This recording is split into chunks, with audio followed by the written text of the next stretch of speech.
celebrating 11 years of possibility. Pilot Flying J and Halloran Hilton Hill present Anything is Possible. Today's guest, John Clark.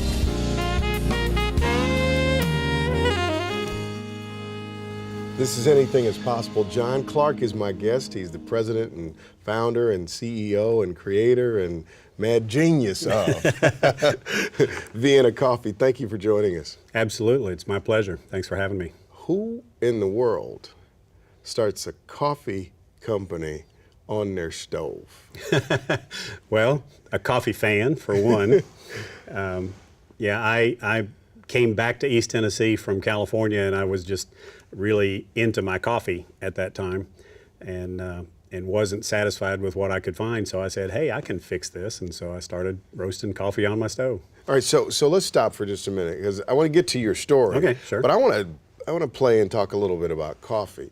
So you were into your coffee. Mm-hmm. What does it mean to be into coffee, and are you a coffee snob? Yes. Yeah, okay. It's fair to say. Make sure I can say that. You won't hurt my feelings that way, no. All right. So when did you start this journey with coffee? Well, in 2000, my brother and I bought a coffee house in Miami, Florida. Right. He was the operating partner and I was the silent partner, but that's when it kind of got serious. But in California, there's a gourmet specialty coffee shop on nearly every corner in San Francisco area. And so living there for 15 years as I did, I just grew to really enjoy it. Were you always a coffee drinker? Ever since college, yes. All right, so what was your daily ritual? And because I want to see how you moved from just some coffee wherever you find it to, I need the Arabica bean or what. I don't know anything about the.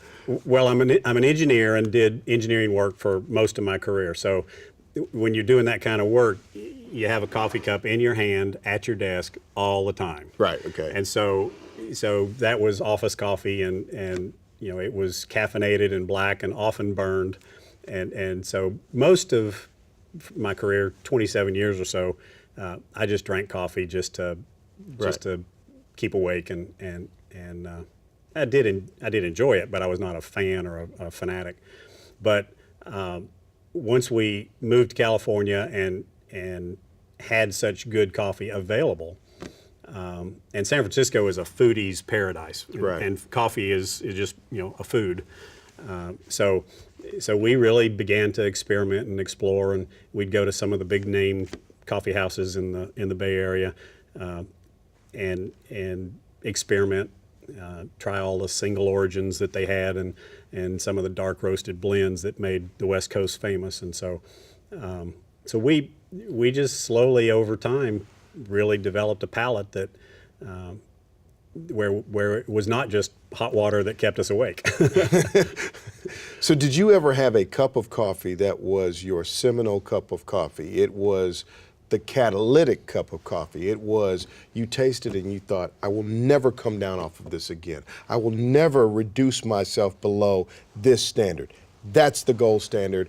I will pursue that. Well, I've had several near peak events, if you will. One of which was an early trip to California. I was working as an engineer. We went to Chevron, and my roommate, or the guy I was traveling with, brought out a filter drip coffee maker. We bought some coffee from Pete's in Berkeley. Right. And he dripped that, and boy, oh boy, that was the best coffee I had to that point.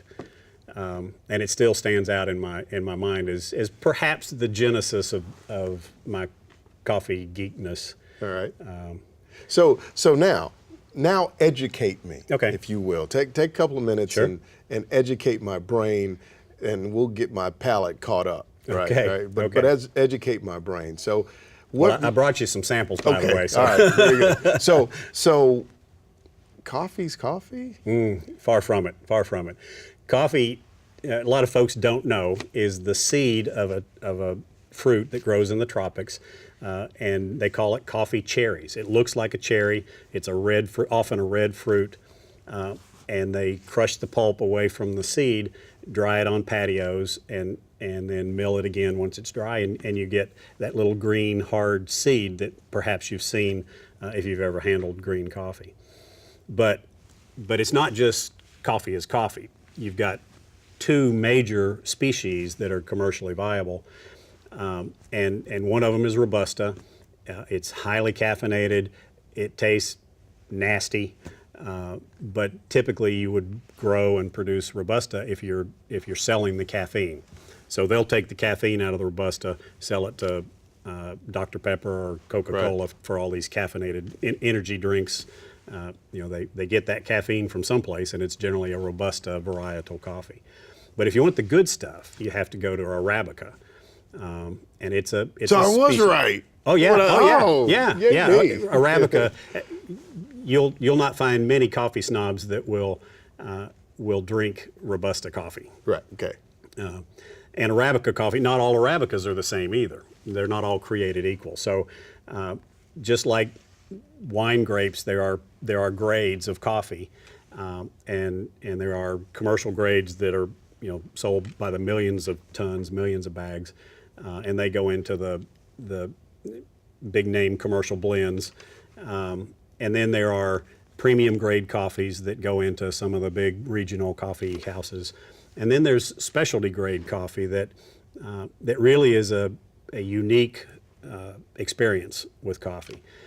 It's typically graded. There's a very official scale in the coffee business, and it'll be scaled by the scale to be an 80 point or above coffee. And if it scores 80 points or above by all these very educated palates and trained tasters, then it qualifies as specialty.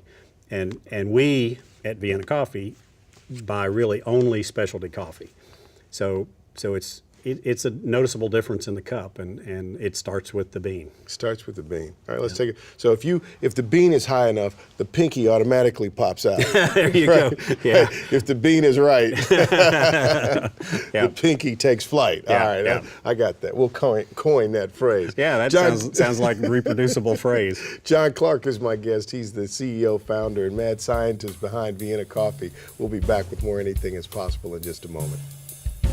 Possibility powered by Pilot Flying J, Covenant Health, Home Federal, and the Knoxville News Sentinel. Coming up. I mean, it really only takes 1 pound of coffee, and you shift your palate in about a pound of coffee. And then you go back to what you were trying to drink before, and you just can't do it. If the bean is right. The pinky takes flight. I love it. You're watching Anything is Possible. This is Roast Master. Thank you. John Clark, thank you for joining us today. So that education about beans is, and you explained it like an engineer, right? Once an engineer, always an engineer. You really wanted to understand it because you wanted to reverse engineer the experience you had with coffee so that you could replicate it and enjoy it. Yes. So as the story goes, as I understand it, you decide, you come back this way and you're like, I gotta have that experience. And if nobody's gonna provide it for me, I shall, as Roast Master, Roast Master General, I shall provide that for myself. So you start on your stove? Yep. There's a company that was in Loudon that made these popcorn poppers that are big aluminum kettles with a crank handle, and you popcorn in them on a stovetop. Well, I bought one of those and bought some green coffee, specialty grade green coffee on the internet, and started cranking them on my stovetop. After one batch, my wife ran me out of the house because it really smoked up the house. Right. So then I went to my barbecue grill on the back porch and continued on. And how do you roast coffee? What is the? It's just a heat source and keep it agitated. So again, it's a little seed, about the size of your small fingernail, and the heat transfer from the stove or in my case now the roaster into the coffee bean, over time it darkens and darkens and darkens and roasts, and it'll lose about 20% of its weight up the stack in moisture and smoke. It pops a little bit like popcorn. You can actually hear it pop in the roaster, and you can track its progress from green to to the sweet spot by just sight and sound and kind of knowing what you're doing. So did you expect this to become a business, an No, enterprise? You were just, this was just, I need this. Self-preservation.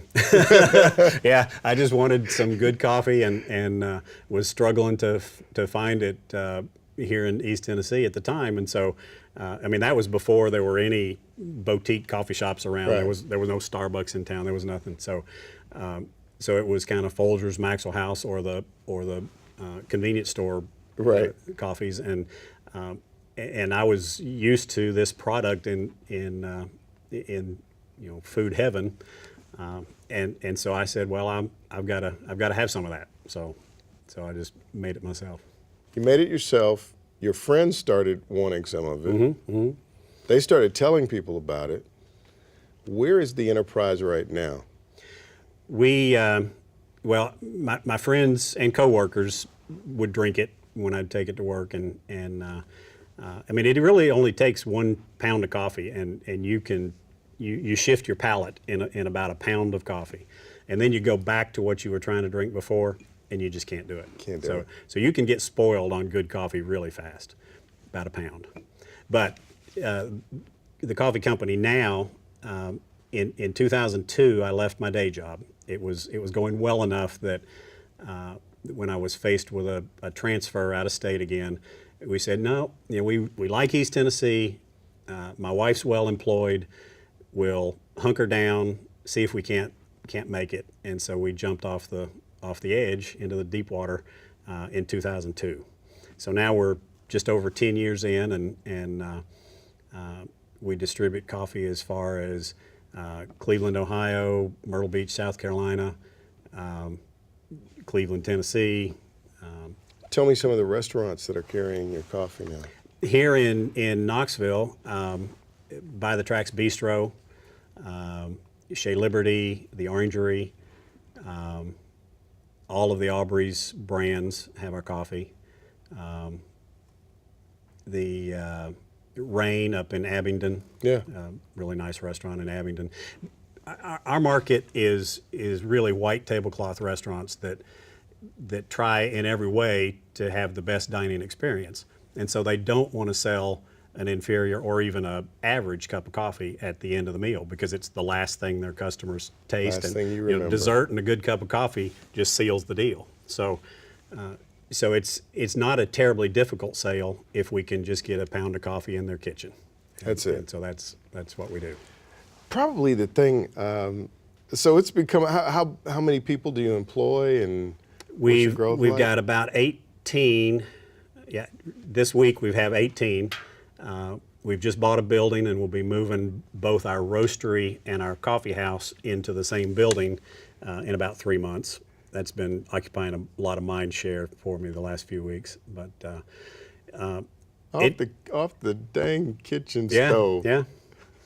And of course, there were several iterations in between. We went from the stove to a Mr. Coffee popcorn popper to a used commercial roaster that I bought on eBay. Found it in Calgary, Alberta, Canada, and shipped it down here and pulled it apart because it didn't work when I got it, and put it back together.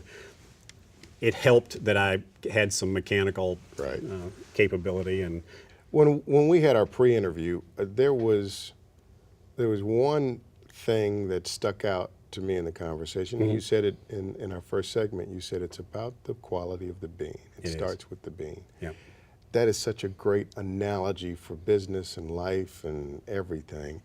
I want to take a break. When we come back, I want to talk about your family. I want to talk about how you measure success and possibility. And I want you to spill the beans. And what I mean by that is, what are the essentials to having a great life? I mean, what do you have to start with? John Clark is my guest. If you have not noticed, he is a roast master. And we'll continue our conversation in just a moment. Coming up, So we've been plodding along, learning a lot, doing the work, and we've been rewarded for it. Not with big numbers, we're still a very small company, but you never get tired of hearing, "Oh, I love your coffee." We are having the most delightful conversation with John Clark. He is the founder and owner of Vienna Coffee, and it is a local company that is on the grow. He is a roast master. Roast master, roast master. When you're a Bring small forth the company, you can bean. call yourself whatever Yeah, you can want. call yourself whatever. So you said something in our interview. You said it's about the bean. Right? It's getting down to everything is built on something, and if you don't get that right, I had the guy from Benton's Bacon, Oh yeah, yeah. and he had the same. He said you start with the great Good pigs. good pigs, right? Yeah. So I thought you've probably learned a lot just from refining this process about the importance of quality, and it probably, finds its way into other parts of your life. So that's why I asked you to spill the beans. Tell me what you've learned about life and success and possibility. Well, there's no substitute for hard work. So in the coffee business, it is about the bean, and these specialty grade coffee beans are very rare because they're hard to get. They're grown only at high elevations. They're grown on very steep, hilly terrain, and so it starts in the fields with these hard working coffee farmers.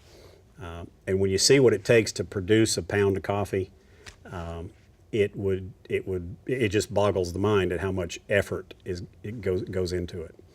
And so then you translate that every step of the way. You've got to maintain the excellence that exists in the bean through every step of the supply chain. So the grower, the processor, the importer's got to take care of it. I've got to take care of it, and then my roaster, young woman named Melissa, has got to take care of it and extract it. So it's hard work and it's attention to detail, and that's really, I think, not unlike most any other endeavor.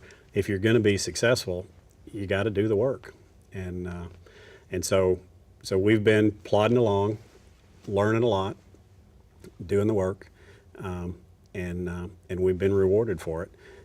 Not with big numbers, we're still a very small company, but you never get tired of hearing, "Oh, I love your coffee," Right. And we hear that every day. We hear that 4 or 5 times a day. So doing the work is worth it, even though we're still a relatively small enterprise by many standards. But I wouldn't go back to the corporate world for a minute. So. You're having fun, aren't you? Oh yeah, loving it. Tell me about your family. Married for 33 years. I had the good fortune of wearing a. You found the right bean. Yeah, I found the right bean, and she too is hardworking and smart, and so she actually helped us make this transition. She works at Scripps Networks and had a reasonably good job when I jumped off the deep end, and so she has been a very supportive partner through this process, and thank God for that. Got 2 girls, both grown now, and one of them's brought me some grandbabies. So my oldest daughter, Lindsay, is a doctor of physical therapy in Chattanooga, graduated from UTC in that great physical therapy program. And then the youngest one is 29. She lives in Cincinnati with her husband, who happens also to be in the coffee business. Wow. You were telling me he's like a competitive barista or something. Well, like that? he has his own roasting company. He didn't when they met and married, but in this past year he has opened, hung out a shingle and opened his own roasting company. But he is also my hookup for one of the better beans that we roast. There's a co-op in Guatemala that he was very involved in the genesis of, and so now they produce an excellent grade of coffee, very special, very unique flavor profile like none other, and in fact it was selected this year for serving at the TED conference. So, Oh, yeah, so it's great an illustration that it's a great coffee, and we have it right here in Maryville, Tennessee. So, Why'd you come back here? well, we loved California, absolutely loved it. Our kids were getting older. We said it's time to get back east of the Mississippi so that, one, if they if they marry, they can stay near us. In California, you just can't afford to if you're a young person.